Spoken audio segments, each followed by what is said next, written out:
Hello everyone. তো দেখো, আজকে একটা ভিন্ন ধরনের রান্না নিয়ে কিন্তু চলে এসেছি তোমাদের সামনে। তো কি করছি দেখো, বুঝতে পারছো কি? আজকে হবে ভেটকি মাছের কাটা চচ্চড়ি। তার জন্য যা যা লাগবে সেগুলো দেখো আমি তোমাদেরকে দেখিয়ে দিচ্ছি। পেঁয়াজ কুচি, রসুন, আদা বাটা, গোটা শুকনো লঙ্কা, টমেটো, ছোটো ছোটো ডুমো ডুমো করে আলু,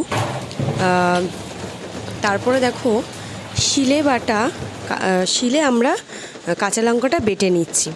এর স্বাদ কিন্তু একদম অন্য রকম হয়। আগে তো মিক্সি ছিল না, এখন সব কিছু আধুনিক হয়েছে, তাই আমরা মিক্সিতেই করি তাড়াতাড়ি করার জন্য। কিন্তু শিলে বাটার রান্না কিন্তু একদম অন্য রকম খেতে লাগে। যাই হোক, তো আজকে আমি দেখো প্রথমে আমি কাটা চচ্চড়িটা ভাজাটা দেখাতে পারিনি, তারপরে ওটা ভাজা হয়ে গেছে। এবার ডুমো ডুমো করে যে আলুগুলো কেটে রেখেছি সেটা নুন আর হলুদ দিয়ে ভালো করে লাল লাল করে কিন্তু ভেজে নিতে হবে। দেখো নুন আর হলুদ দিয়ে ভালো করে লাল লাল করে কিন্তু ভেজে নিয়েছি। এরপরে কড়াইতে যে তেলটা থাকবে তার মধ্যে দেখো কিছুটা চিনি, অল্প মানে জাস্ট কালারের জন্য, তারপর দেবো গোটা জিরে, শুকনো লঙ্কা, তেজপাতা। অনেকে গোটা গরম মশলা এখানে ফোড়ন দিতে পারো, আমি দিইনি। তারপর দিয়েছি বেশ কিছুটা রসুন বাটা, মানে রসুনটাকে থেতো করে নিয়েছি। তারপর দিয়েছি বড় চামচ 1 চামচের আদা বাটা। একটু মশলার পরিমাণটা কিন্তু এখানে বেশি দিতে হবে, যেহেতু একটু কষা কষা হবে সেই জন্য। বেশ কিছুটা দেখো আমি পেঁয়াজ কুচি দিয়েছি, দিলাম কাঁচা লঙ্কা চেরা, দিয়ে ভালো করে নাড়াচাড়া করে পেঁয়াজটা নরম হওয়ার জন্য তার টমেটোটাও আমি অ্যাড করে দিলাম এর সাথে, একসাথে দিয়ে নুন দিয়ে এটাকে নরম হওয়ার জন্য আমি রেখে দেবো কিছুক্ষণ। তারপরে দেখো বেশ কিছুটা ধনে গুঁড়ো দেবো, হলুদ গুঁড়ো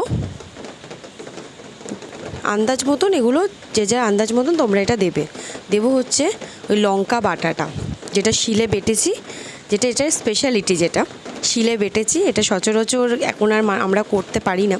তো যাই হোক, এটা দিয়ে একটু জল দিয়ে চাপা দিয়ে রেখেছিলাম বেশ কিছুক্ষণ। দেখো পেঁয়াজগুলো কিন্তু নরম হয়ে গেছে, মশলা থেকে তেলও রিলিজ করতে শুরু করে দিয়েছে। এরপরে কি করব দেখুন, দেবো হচ্ছে জিরে আর হচ্ছে গোলমরিচ।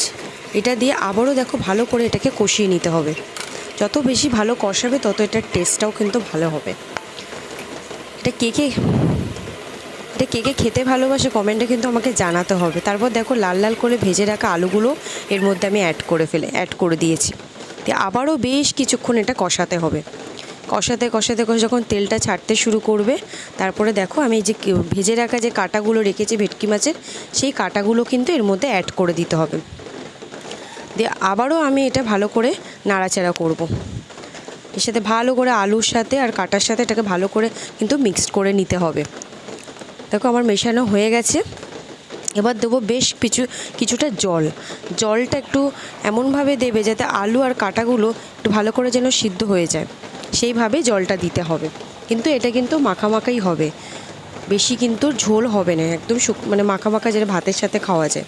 তারপর দেখো মোটামুটি আলুটাও সেদ্ধ হয়ে গেছে। লাস্টে দিলাম ধনেপাতা কুচি আর বেশ কিছুটা শাহি গরম মশলা দিয়ে আবারও আমি এটা ফোটার জন্য রেখে দেবো। দেখো মোটামুটি এটা হয়েই এসেছে। দেখো ভালো করে এটা ফুটিয়ে একটু ঝোলটাকে শুকিয়ে নিতে হবে, যাতে বেশি ঝোল যেন না থাকে। তারপর দেখো এই গরম গরম ভাতের সাথে এই কাটা চচ্চড়ি খেতে কিন্তু খুব ভালো লাগে, দুর্দান্ত লাগে। কে কে এই রেসিপিটা খেয়েছো আমাকে কিন্তু কমেন্ট করে জানিও। আর যারা খাওনি তারা একবার ট্রাই করে দেখতে পারো, কেমন লাগলে আমাকে কমেন্ট করে জানিও।